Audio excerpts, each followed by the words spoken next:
मुंबई के बांद्रा पश्चिम विधानसभा सीट से 3 बार के विधायक रहे महाराष्ट्र के पूर्व मंत्री बाबा सिद्दीकी की गोली मारकर हत्या कर दी गई। शनिवार रात मुंबई के बांद्रा खेरवाड़ी में इस घटना को अंजाम दिया गया, जहां पर बाबा सिद्दीकी के बेटे जिशान सिद्दीकी का दफ्तर है। हम उस घटनास्थल पर हैं और आपको पूरा घटनाक्रम बताते हैं।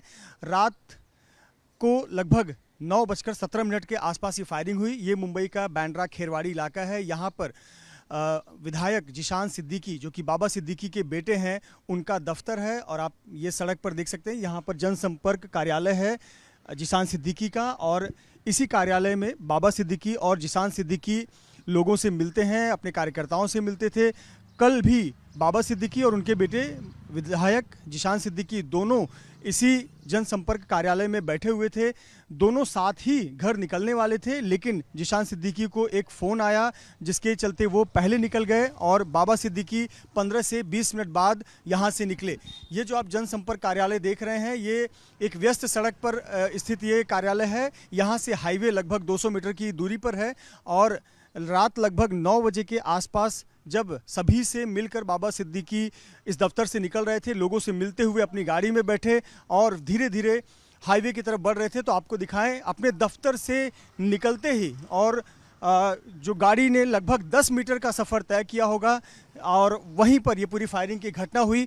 इस दफ्तर से मुश्किल से 30 कदम की दूरी पर आप देखिए, वहाँ आपको बैरिकेडिंग किया हुआ नज़र आएगा। वहाँ पर गाड़ी पहुँची थी, बाबा सिद्दीकी की लैंड रोवर कार, और वहाँ पर शूटर्स पहले से खड़े थे और 3 शूटर्स ने ताबड़तोड़ फायरिंग की। लगभग 6 राउंड फायरिंग की और 6 राउंड फायरिंग में से 5 गोलियाँ लगी, जबकि 1 बुलेट जो है वो कार को लगी। और इसमें से 5 जो राउंड फायरिंग हुई, इसमें से 3 बुलेट्स बाबा सिद्दीकी को लगी, 2 बुलेट उनके चेस्ट पर लगी, जबकि 1 बुलेट उनके शरीर के दूसरे अंग पर लगी। बेहद गंभीर चोट उन्हें आई। बाबा सिद्दीकी के अलावा एक और व्यक्ति यहाँ पर थे जिनके पैर में चोट लगी बुलेट लगने से, और बाबा सिद्दीकी को आनन फानन में तुरंत अस्पताल ले जाया गया, लीलावती अस्पताल ले जाया गया, लेकिन अस्पताल ले जाने से पहले ही उनके पल्स रुक चुके थे और अस्पताल ले जाने के बाद डॉक्टरों ने भरसक प्रयास किया कि उन्हें रिवाइव किया जाए, वेंटिलेटर पर रखा गया, लेकिन कोई भी मेहनत रंग नहीं लाई और बाबा सिद्दीकी नहीं रहे। 9:17 पर के आसपास ये फायरिंग की घटना हुई थी जब कार यहाँ पर पहुँची हुई थी। और आप देखें, अभी भी आपको जो मार्किंग की गई है, 1 2 3 4 5 6 बुलेट्स के सेल यहाँ पर जो गिरे हुए मिले थे, उसकी मार्किंग आपको नज़र आएगी।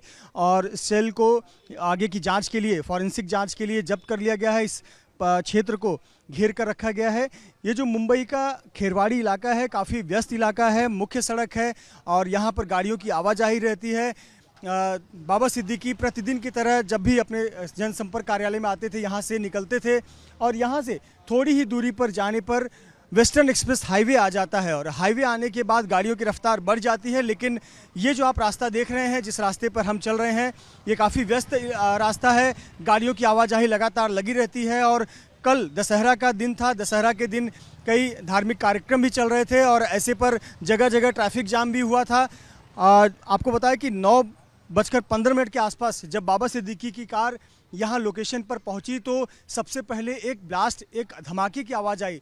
लेकिन लोगों को लगा कि दशहरा का कार्यक्रम चल रहा है, धार्मिक कार्यक्रम चल रहा है, तो पटाखे फूट रहे होंगे। लेकिन जब पहले धमाके की आवाज़ आई और धुआं ये पूरा क्षेत्र हो गया था और उसके बाद फायरिंग की घटना हुई। शुरुआत में लोगों को समझ नहीं आया कि ये दशहरा के पटाखे फोड़े जा रहे हैं या फिर कुछ और है, लेकिन थोड़ी देर बाद जब नज़र आया कि गाड़ी पर हमला हुआ है और फायरिंग की जा रही है, तब लोगों को स्थिति समझ में आई कि बाबा सिद्दीकी पर जानलेवा हमला हुआ है और फायरिंग की घटना हुई है। इसके बाद जो आरोपी हैं वो आरोपी भागने का प्रयास करने लगे, लेकिन जब आरोपी यहाँ से भागने का प्रयास कर रहे थे उसी समय उन्हें रोका गया। उन्हें एक आरोपी को वहाँ पकड़ लिया गया, जबकि दूसरा आरोपी आगे जाकर छिपने का प्रयास कर रहा था, उसे भी पकड़ लिया गया।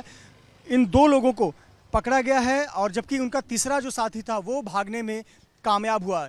जो पुलिस की जांच में बात निकलकर सामने आई है कि 3 शूटर्स थे, इन्होंने फायरिंग को अंजाम दिया। 2 पिस्टल का इस्तेमाल किया गया, 9mm पिस्टल का इस्तेमाल किया गया इस फायरिंग की घटना को अंजाम देने के लिए। और 3 में से आरोपियों के पास से 2 पिस्टल थे। 2 आरोपियों को तुरंत पकड़ लिया गया, लेकिन एक आरोपी फरार होने में कामयाब रहा। आपको बता दें कि एक व्यक्ति जो इस घटना में घायल हुआ था, यहाँ नज़दीक में राम मंदिर है, उस मंदिर में उसे ले जाया गया। वहाँ पर उसके पैर पर कपड़े बांधे गए ताकि ज़्यादा खून ना बहे और ज़्यादा गंभीर चोट जो है वो एक फेटल इंजरी में तब्दील ना हो जाए, इसका ध्यान रखा गया।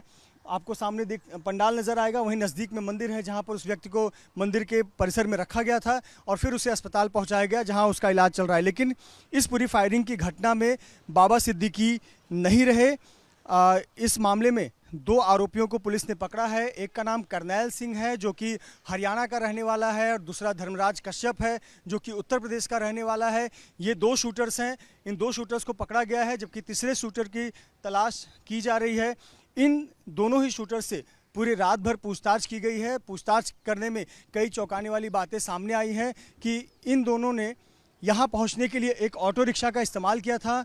एक ऑटो से यहाँ पर पहुँचे हुए थे और ऑटो से पहुँचने के बाद काफ़ी देर तक यहाँ सड़क के किनारे खड़े होकर इंतज़ार कर रहे थे कि 9 बजे के बाद जब बाबा सिद्दीकी अपने दफ्तर से निकलेंगे तो उन पर निशाना साधा जाएगा। यहाँ जहाँ हम मौजूद हैं, यहाँ से देखिए दफ्तर सामने नज़र आता है। मुश्किल से 10 कदम 15 कदम की दूरी पर आपको सामने दफ्तर नज़र आ जाएगा और यहाँ शूटर्स को सीधे नज़र आ रहा था कि गाड़ी कब निकल रही है, किस दिशा में निकल रही है और उनके आसपास सिक्योरिटी है नहीं और कैसे टारगेट करना है। तो किलर्स के लिए कहीं ना कहीं ये काफ़ी आसान टास्क था यदि सुरक्षा उपलब्ध नहीं है तो। और हुआ भी यही, बाबा सिद्दीकी पर फायरिंग हुई और इस घटना में बाबा सिद्दीकी का निधन हो गया है। फिलहाल आरोपियों से पूछताछ लगातार की जा रही है। पता लगाया जा रहा है कि आखिरकार इस हत्याकांड के पीछे असली गुनहगार कौन है, क्यों, किस उद्देश्य से इस हत्याकांड को अंजाम दिया गया, किसने ये कॉन्ट्रैक्ट किलिंग का काम दिया था। सूत्रों के जरिए जो जानकारी मिल रही है कि शूटर्स ने अपने आप को लॉरेंस बिश्नोई गैंग से संबंधित बताया है। हालांकि पुलिस लॉरेंस बिश्नोई गैंग के एंगल और साथ ही साथ कोई अन्य विवाद से भी जुड़े मामलों की जांच कर रही है और पता लगा रही है कि आखिरकार इस हत्याकांड की असली वजह क्या है। कैमरामैन धर्मेंद्र पांडे के साथ Mrityunjay Singh, ABP news, Mumbai. For exclusive and insightful videos, subscribe to our new channel ABP Live Premium.